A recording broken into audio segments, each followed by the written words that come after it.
So today I've been working on these Megatouches. I got this one here and this one down here. The one on the bottom runs, but reboots after like 15 minutes, 20 minutes, something like that. And then this one here wouldn't boot at all. It couldn't find the drive to run the game. Or it said the drive was mislabeled, basically. I can't remember what it exactly said. Probably would be helpful for this. But stick around and I'll show you what I did and basically what the insides look like, what all the parts are. Be right back.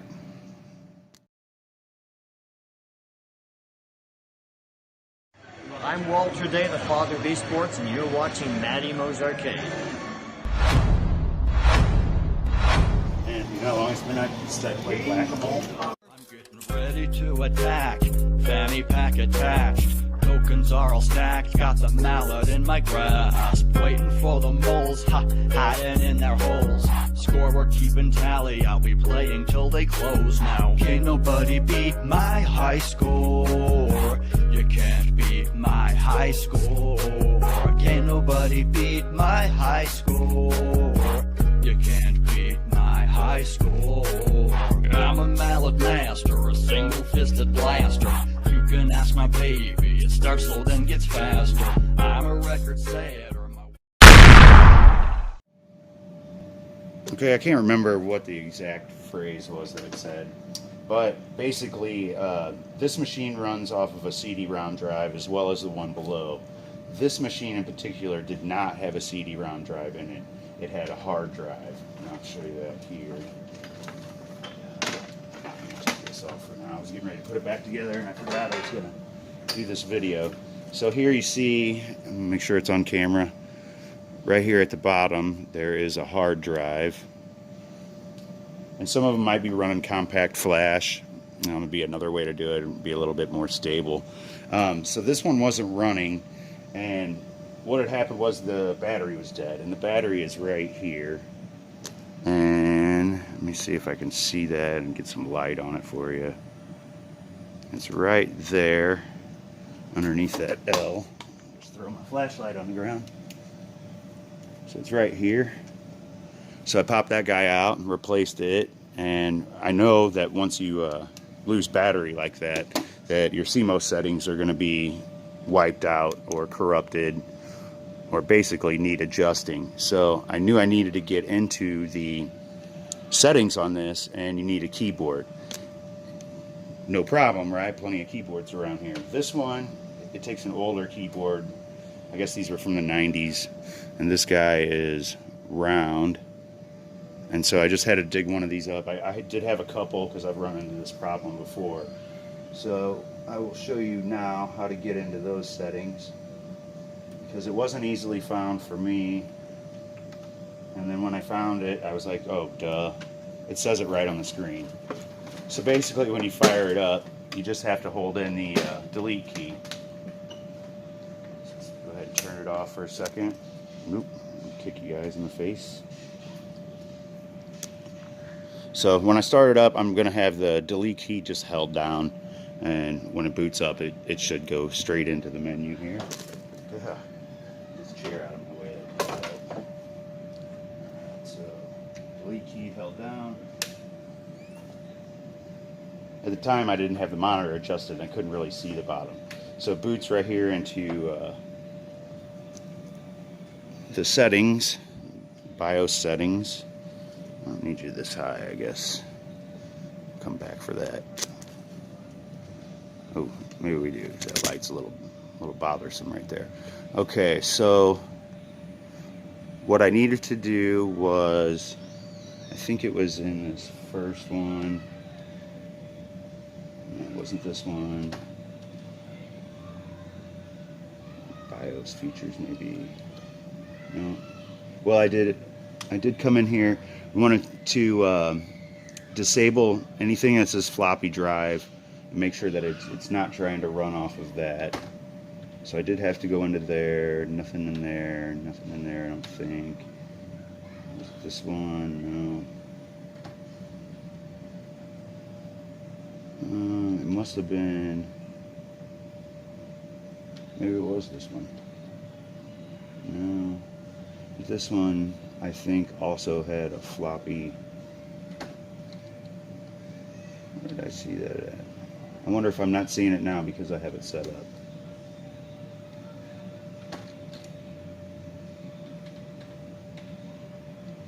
One of these here. Oh, I know where it is. Here it is over here. Okay, so I had to set the primary master, and there was nothing set on the master. So I had to come in, and you want to choose the one that says LBA, at least in my situation, for having the hard drive over the CD-ROM. And once I set the LBA here, then I'm not sure if I put these in.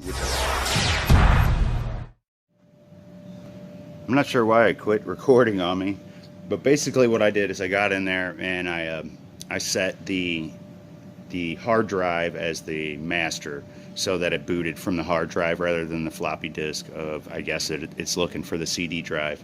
And what I was trying to say is I went off of a forum post, and I'm not really sure what forum it was, but what I searched was Megatouch XL CD-ROM to hard drive, because basically somebody had did this mod to it before I had got to it, and I figured it was working until the battery went bad. And so I was just kind of looking to see what kind of settings they needed to set in order to make this work from the hard drive. So that's basically all I did. And after that, you just want to save your settings, and it booted right up. This one actually only booted up with a couple games, it seemed like, and it had new games turned off and erotic games turned off. But once I turned those on, then the menu was full. Okay, so I just want to go over what some of these parts are, just in case you are wondering and don't have an idea, and you have one of these and you're going through a manual or the forum post yourself. This is the Megatouch XL. It, I guess, is running titanium, or it was at one point. I didn't look actually when it booted up. I think it might be titanium still. So this one has a hard. This thing keeps shutting off on me, so I'm going to do this fast. The CD-ROM drive will be underneath the monitor if you need to get to it. There's also a little door, I think, over here on the right side. We see where that lock is, and you can pull your disc out there. And there are discs available on eBay most of the time.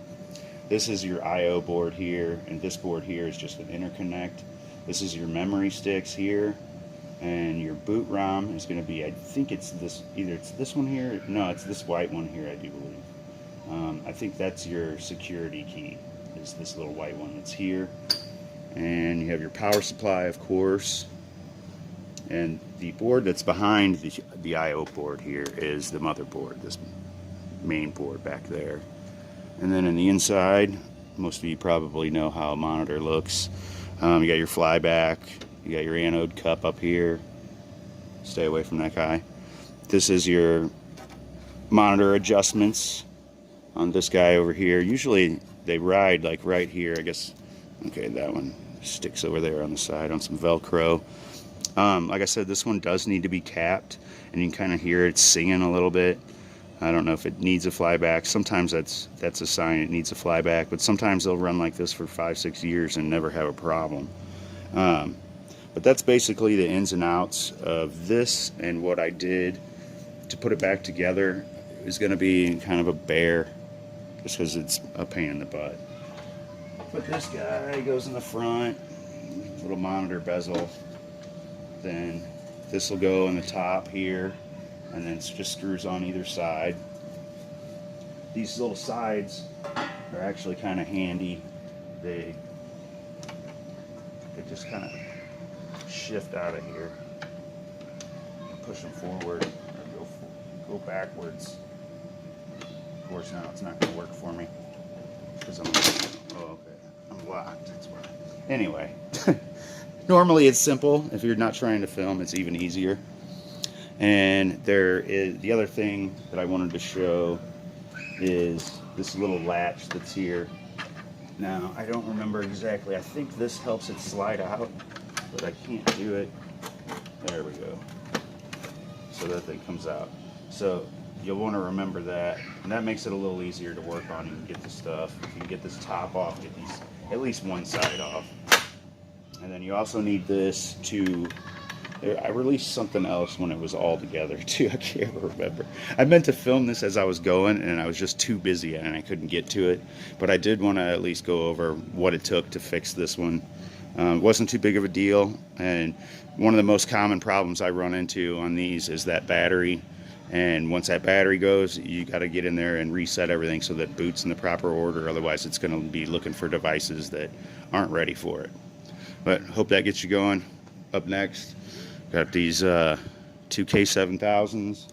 We got to get going, and after that, then we'll go back to either the K7000 mess, which I'm probably going to leave that for now because I have these two 7500s, and then I got a stack of 7500s on the other side of this tube for Lance I got to do.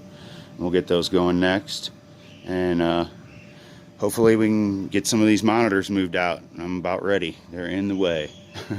All right, stay tuned. Thanks for watching.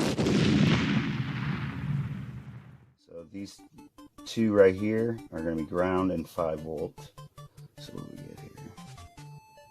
Did I not turn the game on? I didn't turn the game on. I guess that would help. Hang on. Here it is. A nice little trade. The person I traded got what they wanted. I got what I wanted. And a pretty good deal on it too. Super hang on. What I want. That comes later. Yeah. Okay. It's on fire. Whoa. Lots of smoke. Well, that's bad. Yeah, well, thanks for watching. When you take care of people, people take care of you in this community.